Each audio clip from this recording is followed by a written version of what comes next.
Good day mga katol. Ayan, another day, another luto serye na naman tayo. At sa pagkakataon ito mga katol, ang lulutuin naman natin ay humba na pata ng baboy.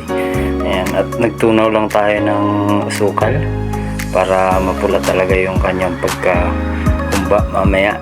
Ayan, tapos nilagyan na natin ng toyo para pampalasa, dagdag pampakulay sa ating lulutuing humba ngayong araw.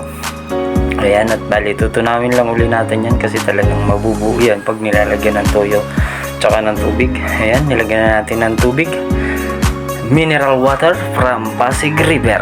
Ayan, at medyo tunawin lang natin ito mga katol. Tapos yan, lagyan natin sibuyas, lagyan na natin yung kanyang bawang, paminta, tsaka dagdagan natin ng kaunting water from Pasig River, at dagdagan natin ng magic sarap, bechin, asin.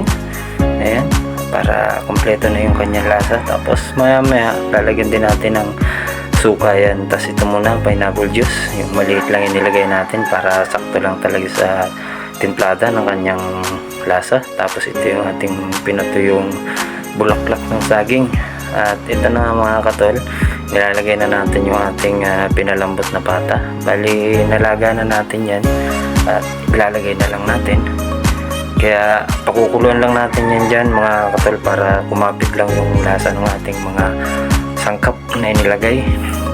Ayan, at inisa-isa natin yan na ilagay dyan para may ani natin ng ayos. Gawa na hindi na natin nahaluin yan, bali babalik ta rin lang natin yung nasa ibabaw niya pag siya kumulo na para masip-sip din niya yung sabaw o yung lasa ng ating tinimplang kanyang sabaw pang humba. Ayan, at ito na nga, inaayos lang natin. Tapos maya tatakpan lang natin yan, pakukuluan lang natin ng mga kahit mga 20 minutes.